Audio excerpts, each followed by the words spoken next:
Fab. So thank you for coming along to the fourth and final session on crowdfunding and digital fundraising. If you've literally just joined, we're saying hi via the chat box. If you could say who you are and where you're from, that would be marvellous. Again, you would have seen this slide several times for anyone who's come to everything, but just to sort of position, I suppose, where we are today. So, and maybe give you a little bit of a reminder of some of the sort of stages we've been through. Session one, we looked at the wider landscape, so who's online, how they're giving, how some of this has been affected by the COVID situation. So looking at the external world. Module two, we started to look more at internally in our organisations and thinking about how our internal capabilities were going to affect our ability to run a digital or crowdfunding campaign.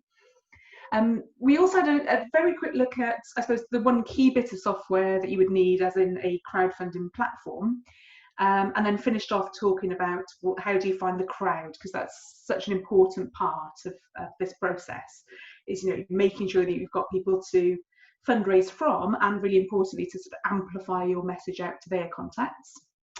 Last session, we looked then very specifically at getting the messaging right. So how do you create a case for support for digital fundraising or crowdfunding generally? And this final session, we're really looking at, okay, how do you make the most of the campaign? So we'll talk about assessing the results that you get. We'll think about whether it's possible for you to build in some testing, and we'll finish off by talking about building ongoing relationships. So I just wanted to sort of chuck this slide in, I suppose, for two reasons. Firstly, I suppose that it might feel like, once we finished last time talking about case for support, and it might feel like the next step is to talk about promoting crowdfunding. And so I wanted just to allude back to the content that we looked at in module two about, finding your crowd, because rather than sort of duplicate all of that through the lens of talking about promoting your crowdfunding appeal, I think exactly the same tools and principles would apply. So if you're thinking about how do I go about promoting, do have a look back at that building your crowd section. So that's kind of the first reason for dropping in this slide, and the second reason is I realise we've gone through a whole mini course really on digital fundraising without any cat memes. And so here is your obligatory cat meme that you have to have at least one point in a digital fundraising course.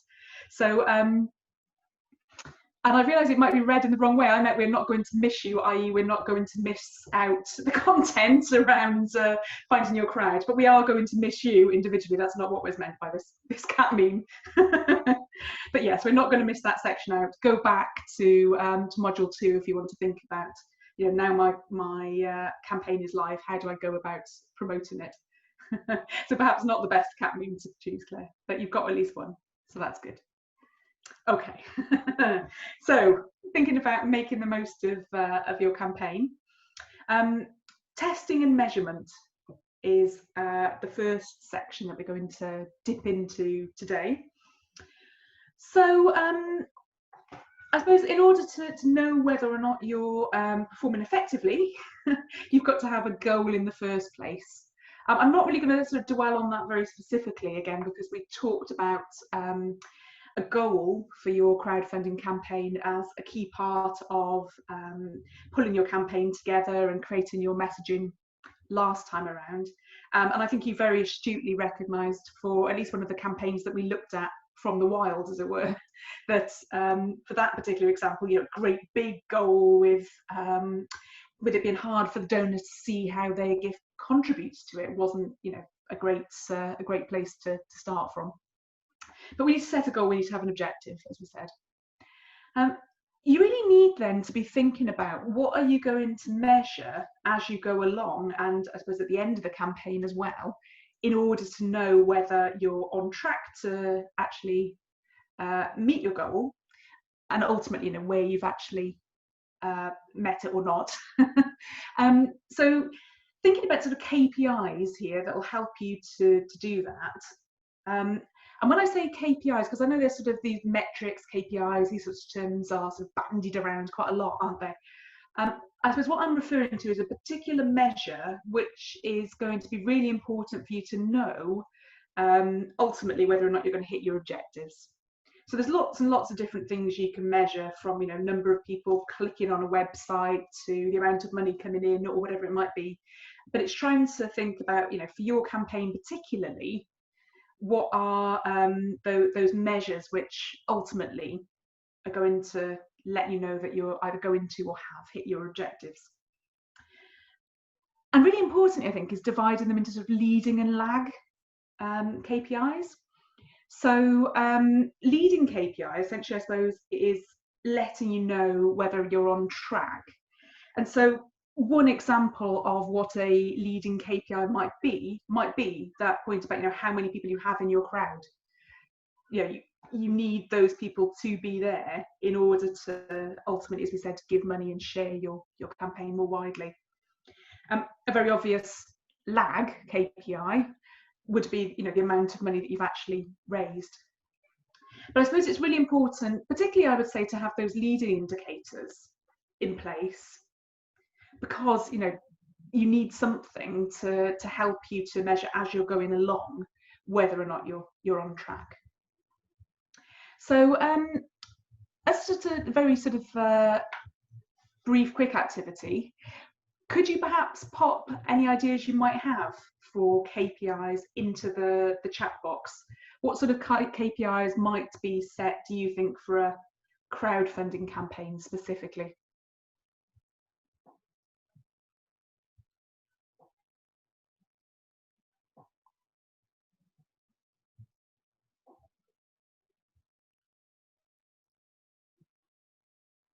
I'm going to stop sharing for a moment so I can see the chat box.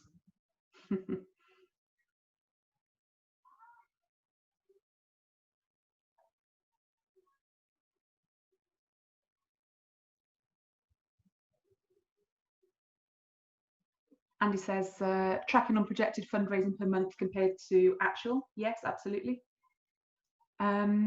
Charlie says, oh yes, I'm not sure how you measure your crowd, Claire. So that's a good point, Charlie.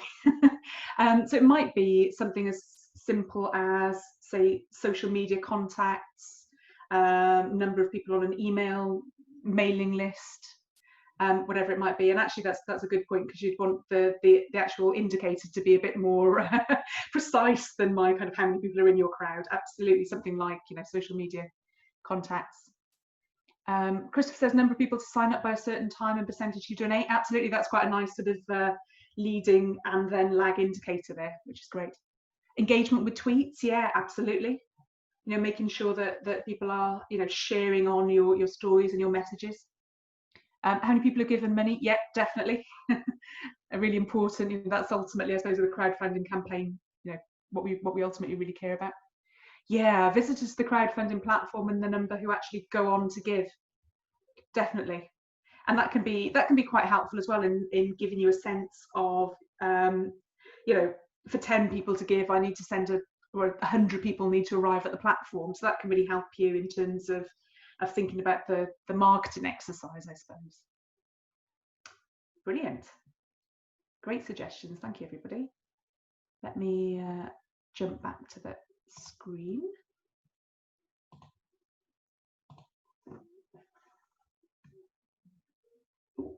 Oh, there's another one popped in.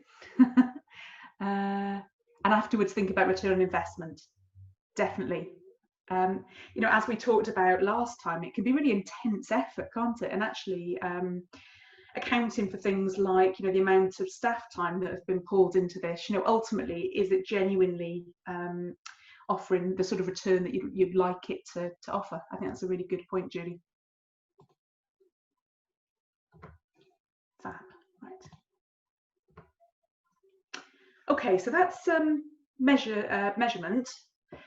One more thing to think about then as well is testing, which again, if you've got one crowdfunding campaign on one website, you might not necessarily be able to test different things there, but the principle of testing generally, on your own website, on your own donation forms, in the sort of the email and communications that you send out, is a really important part of digital marketing generally. Or I suppose to say it a better way, maybe it's one of the joys of digital marketing actually, is that we can test relatively easily, relatively quickly, and we can potentially incorporate those learnings into what we're doing relatively quickly. So it's a real plus point of digital marketing, digital fundraising more generally, is the ability to test.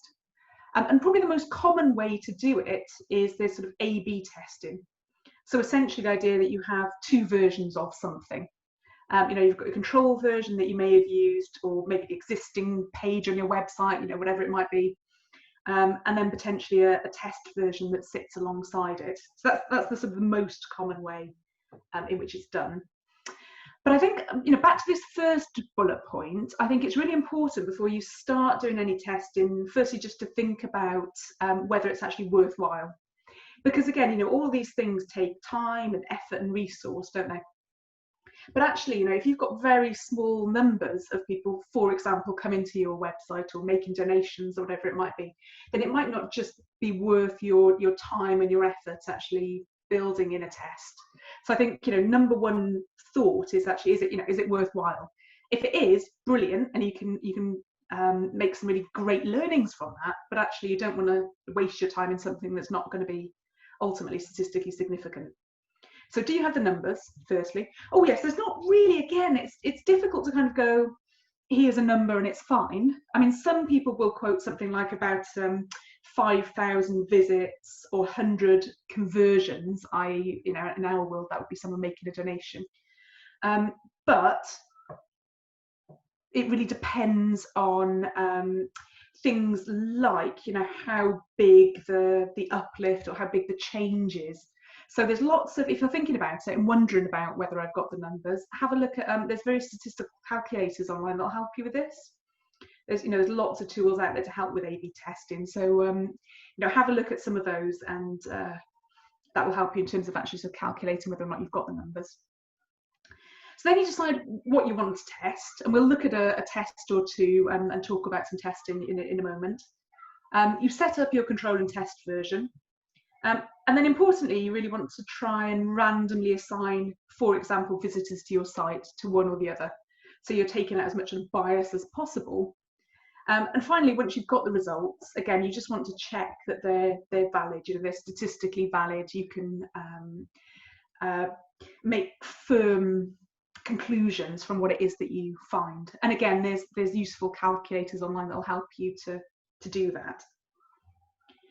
But just to sort of show you an example of what's been done here, this is the Heritage Foundation in the States, which is, I got quite pleased when I saw the name, because I was like, oh gosh, well, it's not archives, but heritage. And then as you sort of dig into it, it's a right-leaning conservative think tank, so not actually heritage in the sense that you guys would be referring to heritage.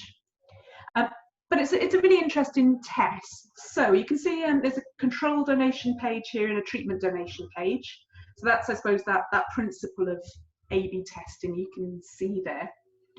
And test number one, they decided to make a stronger value proposition, is the argument. So to include really these bullets which sort of bring out more clearly what it is that the Heritage Foundation actually does, and what it is that makes it unique.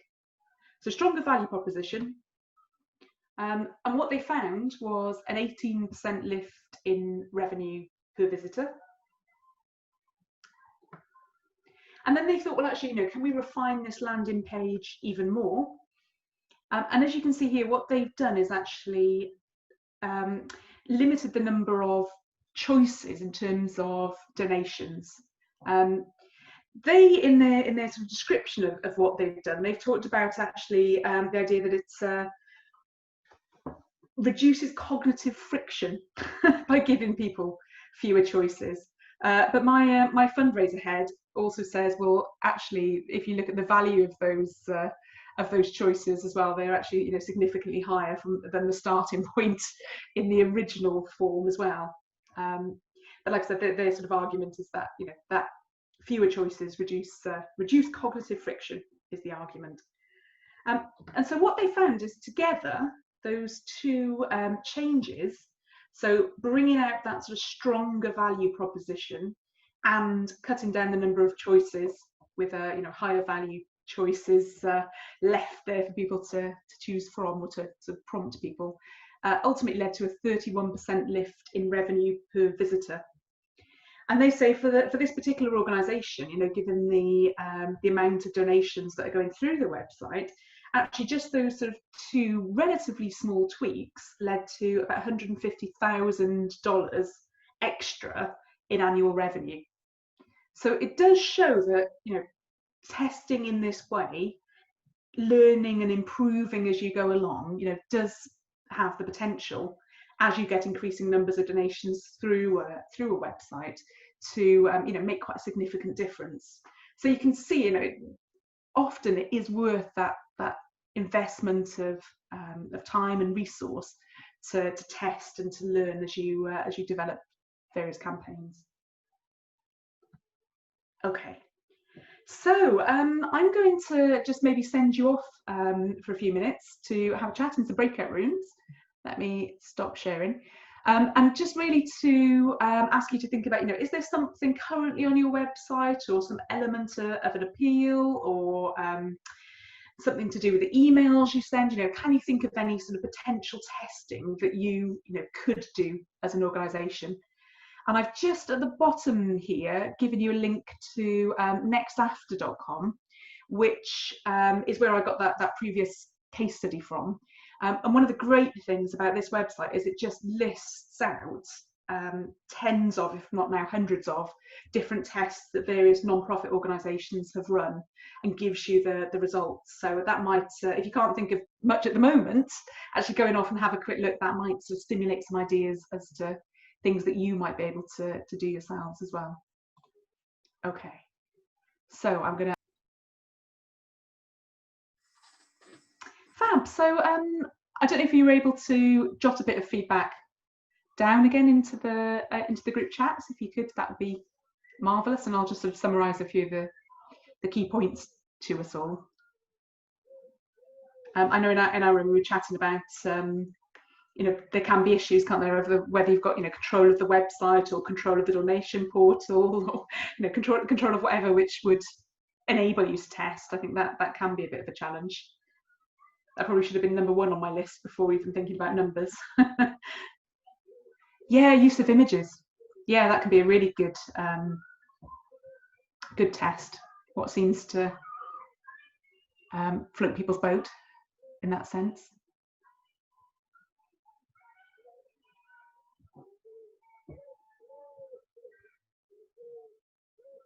Anything else that you considered? What do you assume the reader already knows where they're likely to be coming from, and how much context can be assumed? That's a really good point, actually, Christopher. I think again, it might depend on what you that sort of earlier, you know, gathering your crowd phase, and sort of what you know about your audience from that. Because as you say, if you've gone on a crowd gathering exercise almost from scratch, then you might want to assume less knowledge than a situation where you've already got you know, strongly committed group of supporters and followers. And yeah, but to really kind of try and get inside the potential supporter's head and think about that, I think is a really good point. Oh yes, having a video. Yeah, is it actually, it's a really good point, because again, truism says it's good to have a video. But absolutely, you could test that, as you say, because it's not necessarily cheap to do. Andy, should you have different pictures for each group? Again, that's something that you could absolutely test, Andy, thinking about different segments and messaging to them. Lucy struggled a bit, which is sort of understandable. I think it's not the most familiar concept in our world, is it? But different ways of appealing for money, so personal old-fashioned letter versus social media. Yeah, you could test those sort of channels. Yep, test some different amounts of money if your donation portal allows, absolutely, to see what, as in the heritage example, really, to see what sort of recommended prompts you might give and how that might affect giving. Yeah, and evidence from WRVS suggested it was inclusive and useful to have a small amount, where the US example just had big amounts. Yeah, absolutely. And I think, again, it almost goes back to your point earlier as well about knowing the audience and really understanding the audience and, you know, how committed they are to your organisation and, you know, who it is that you're sort of reaching through this campaign versus maybe people that proactively come into your website. So yeah, but really sort of thinking through that and testing it where you can, I think is a great point. Fantastic. Right, let's leap back on. Oh yes, Andy, should the donation always be in sterling or should you accept local currency? Or if you really want to be down with the kids, Andy, Bitcoin, those sorts of things. I'll move on very quickly. It says I know virtually nothing about Bitcoin, but but I know some charities have sort of experimented with accepting electronic currencies as well. Yeah, fab. So as I said, you know, do kind of have a, if you're interested anyway, have a look at this Next After website and have a look at some of the tests that they've run, because you might find that stimulate some interesting ideas for you. Okay, so the next of little sections is very sort of practical, I suppose, and I'm going to zip through it fairly quickly because I wanted to spend a bit more time towards the end thinking about building those relationships. But you know, there might be some really sort of pragmatically useful things here. So tools that you can use. We talked obviously a little bit earlier on when we were talking about internal about specifically a crowdfunding portal. So these are sort of tools over and above a crowdfunding portal. Number one, it's useful to have some sort of CRM or customer relationship management system or database. And I suppose the key benefits of that is it allows you to, as it would say on the tin really, sort of manage the data. It allows you to track your interactions, so you know what you've sent out and what the response has been. They can allow you to sort of automate some workflow. So you know you could, for example, at its simplest level, automatically generate thank yous, emails or letters, for example. And they're often really helpful and allow you to report on success. So, I mean, if you're sort of working with, you know, an Excel spreadsheet at the moment or whatever it might be, I mean, that might be perfectly suitable for your particular needs. Don't hear me say you have to invest in a really shiny database. But if you're sort of reaching the point where you think actually we need something a little bit more structured, I suppose generally it's good to chat to other people in a similar position, find out what they're using, you know, and really sort of what the sort of pluses and minuses of using it are. But there's also just a link here as well at the bottom of the slide to Civil Society magazine CRM survey. So every year they run this survey and get feedback from people that are using various packages about, again, you know, the strengths and the weaknesses and would they recommend it, etc., etc. So if you want a fairly comprehensive view of what's out there and what people think of those systems, then you could do worse definitely than have a look at the Civil Society survey. Other tools and bits and bobs. So social media scheduling tools, just in case you haven't come across these. So there's various things out there. Just sort of three names to conjure with. You know, there's lots more than this, but Hootsuite, Sprout Social, Buffer, names you might have come across. As I said, you know, there's lots of others. And essentially, I suppose what they let you do is create content in advance. So you can, back to Christopher's point about really knowing your audience, you know, you can try and understand when people are more active, and you can actually pre-schedule your content to reach them when they're most active. And similarly, a lot of these systems have got something built in which allows you to easily see, for example, how often these things have been clicked on or shared. I suppose the one sort of note of caution here, though, is around, you know, creating content in advance, because, you know, the world changes quickly around us. And so, for example, I mean, our current situation, you can imagine things that were scheduled for sort of mid to late March could look really, really odd if suddenly they come out at a point, you know, just after lockdown had happened, for example. So you do have to be quite wary of, you know, are things going to happen? Is the news cycle going to move on? Are things going to change? And then, you know, something that I pre-scheduled is going to just look really odd in that sort of situation.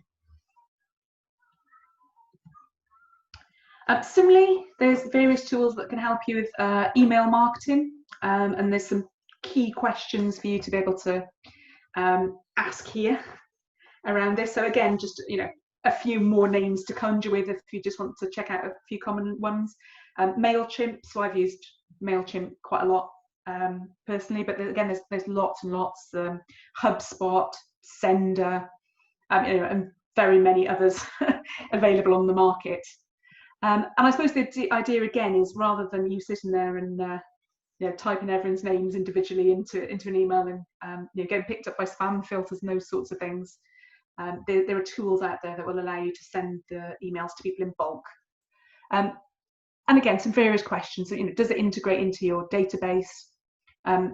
With increasing numbers of emails being read on mobile phones, you know, does it sort of configure the emails for mobiles? Can you automate it? Does it handle unsubscribes for you? Can it actually help you to analyze results? Again, a bit like the social media scheduler, a lot of these things have some sort of facility in them to help you analyze the results. And very importantly, you want to make sure that with this sort of marketing and with all sort of digital marketing, you need to be data protection compliant as well. Again, more tools. Collecting donations online, so using services again like Just Giving, Virgin Money Giving, PayPal, those sorts of tools, and things to consider. So, you know, how easy is it? That's, you know, that's absolutely crucial. But also, I suppose, the degree of trust that your donors or potential donors will have in these services as well. So services like Just Giving, for example, you know, are very well known. People are used to using them. Hopefully it doesn't worry them too much to put card details or whatever it might be into those services. And how flexible is it? So again, you know, if you're thinking about things like testing or whatever it might be, can you do that within that particular provider? And again, I won't dwell on this because we talked about it and there was a handout on this area when we talked about building the crowd and content marketing. But again, a key tool would be some sort of content calendar, you know, to help you planning the particular content. So, you know, enabling you, as it says here, really to be to see what happens when and in what order, and various other benefits like you know, avoiding overloading your audience, etc., etc. But as I said, there's a handout and some more information from one of the previous sessions around content calendars specifically. And final sort of tool of the trade, and an extremely useful one, Google Analytics. So again, for digital marketing more generally, it allows you to answer some really key questions. I suppose the most obvious being, you know, how many people are actually visiting the website. But you can also look at things like, for example, you know, if a very high proportion of your traffic is coming from mobile, which again, the external trend suggested is quite likely, but you know, it's interesting to see for your own particular organisation. What sort of marketing is actually driving people there? And Google Analytics also has some very helpful tools enabling you to track conversions. So not only can you just see who's arriving on the website, you can actually see, for example, do they go on to donate? So a whole list of questions that having sort of Google Analytics at the back end of your website can help you to answer, to really sort of make your website generally and your marketing particularly more effective. Okay. So final bit of the session. As I said, the tools was really a bit of a sort of a quick run through just to introduce you to some of these products. But key thing really is this point about developing the relationship. So really, this is the point that, you know, you're going to be potentially bringing in new people to your archive via a crowdfunding campaign or digital marketing more generally. How do you actually go about keeping those people around for the long term, and particularly in the sort of digital space.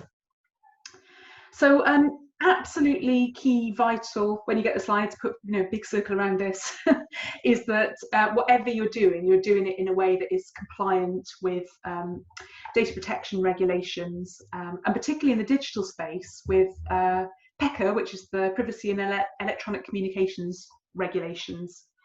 So one of the key things to be aware of, I suppose, in the digital space particularly, is you do need consent to do things like send email to individuals at their individual email address, to send text messages. I doubt many archives would do this, but automated telephone calls, etc., etc. And so consent really has to be, it has to be a sort of positive action, i.e. someone ticking a box. The Information Commissioner's Office is quite clear that having something like a pre-ticked box, just saying, oh, you untick this if you don't agree, isn't really consent. You need someone to be taking a sort of purposeful action, and they have to be given that consent freely, and it has to be sort of clear and specific. So do, before you sort of start to dip a toe in this water, be really, really clear about consent and the importance of people opting in. And there's a few sort of top tips that the Institute of Fundraising and their guidance around data protection give. They say make sure that anyone, other staff members who might be sort of working in this area, really understand that you document and justify why you capture and keep certain pieces of data, that you make sure your consent procedures are really up to scratch, and that you have a data protection officer in the organisation to manage this. So, I mean, this could be absolutely a whole session in its own right, I think. So, really do go and check out the guidance. But both the Institute of Fundraising and, of course, the Information Commissioner's Office have got really helpful guidance around making sure that you're compliant in this space. We've also sort of seen this slide before, but I thought, again, before we sort of dive into thinking about sort of building those relationships, we come back to this point that, again, I think is a theme right the way through all of our sessions, really, around really sort of knowing and understanding your audience. So perhaps when you're starting to think about, how you move forwards with various donors, thinking about segmenting them in a way around both their sort of power, as it says here, and their interest in your work. So we did talk about this in terms of thinking about sort of influencers that could help you to grow your crowd and promote your campaign, but particularly those people who are powerful. And I think in our world, as you said, potentially that could be have a lot of followers, or I've seen a particular authoritative in your space. You'd want to sort of potentially build those personal relationships.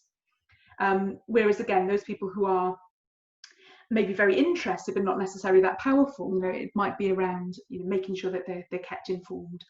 And there might well be, and there is in fact many other ways of sort of segmenting your data, but thinking about the different groups within the group of donors who have come to you, and do they need to be treated, managed, looked after in different ways, I think is a sort of important starting principle. Then more generally, in terms of building a relationship, I think the first key point, which I think was alluded to in some of your discussions, is making sure that we're actually just getting back to people in the first place. So Ken Burnett, who's a bit of a fundraising guru generally, talks about these 5 Fs. So fundraisers should be famous for frequent, fast, fabulous feedback. So the first thing I think we can do to try and build that relationship is actually just getting back to people, telling them about the impact that their gift has made, and really exceeding their expectations in terms of saying thank you. There is actually, and I'll just mention it briefly, a little bit of research around what is actually a good thank you as well. They were looking specifically at letters, but I'm sure the same principles could be applied into the emails more generally. They're talking about, well, actually you tailor your letter or your thank you depending on the stage of the relationship between charity and donor. So in those early stages, actually, donors really want to know about the difference the gift has made. But as the relationship develops, it actually becomes a bit more about them. And so it becomes more about how they are a special person and how they mean a lot to your organisation. So there is some good solid sort of research evidence you can go off and look at about ideal content for thank yous. But once we sort of said that initial thank you, I think the next stage is starting to think about that longer term relationship that you might want to build with somebody. And this is where this principle of sort of donor journeys comes into place. As it says here, you've got some info on the side as to what we're talking about. Actually laying out how donors are treated during each contact with your organisation. Sorry, I'll just pop to the chat because there's a couple of questions. Oh, Richard, excellent. Oh, really helpful. Have a look, everybody, at the comments that are coming in, because there's some really helpful ideas and points popping in here. So it's from the donor's point of view, and really want to think about, it's not just what do we want to happen to people, it's really thinking about the sort of feelings we want donors to have about our organisation. So this is going to be, again, this is something that in real life you can sit down and spend days on actually mapping out the ideal donor journey. But we thought, again, just to give you a little bit of a taste of something you might do, we're going to again pop you off into the breakout groups and just think about, I've said 6 months, I think I was being slightly ambitious actually in terms of the amount of time you've got to map a journey, but it would be good to think about those sort of just initial stages of the relationship and what you might do to build that relationship with someone beyond that initial thank you letter. Maybe what's the next thing that you might do, or the next couple of things that you might do in your archive in order to build that relationship. So I'm going to stop sharing and I'm going to bounce everyone off again to the breakout rooms, just to allow you to have a little bit of a chat around that. What are the sort of first few communications that you might send in order to start to build that relationship?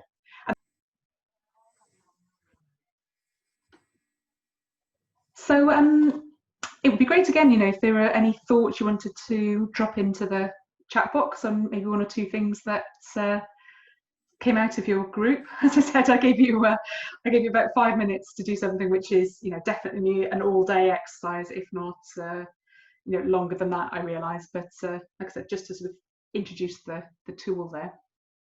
Again, if you want to drop anything in and I'll summarise for the group, that would be marvellous.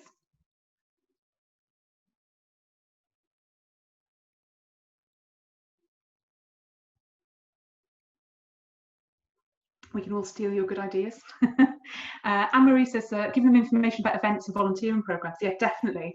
I think in the relatively early stages of a journey, it's really good to let people know about some of the different possibilities for getting involved in any organisation. Oh yeah, something else related to the collection was discovered. You could inform them about that, and then something else they might also be interested in seeing. Yeah, absolutely. Yeah, a really good reason, they're interested in X, so it's quite likely they'll be interested in Y, definitely, and widening their horizons a little bit about the possibilities. Marvellous.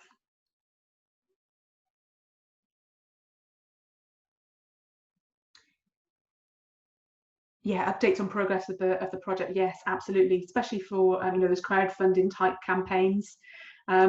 And as we talked about last time, that's quite a good way to keep the momentum going for the crowdfunding campaign as well, is to let people know, and they might actually come back and make a further donation even to that very specific campaign.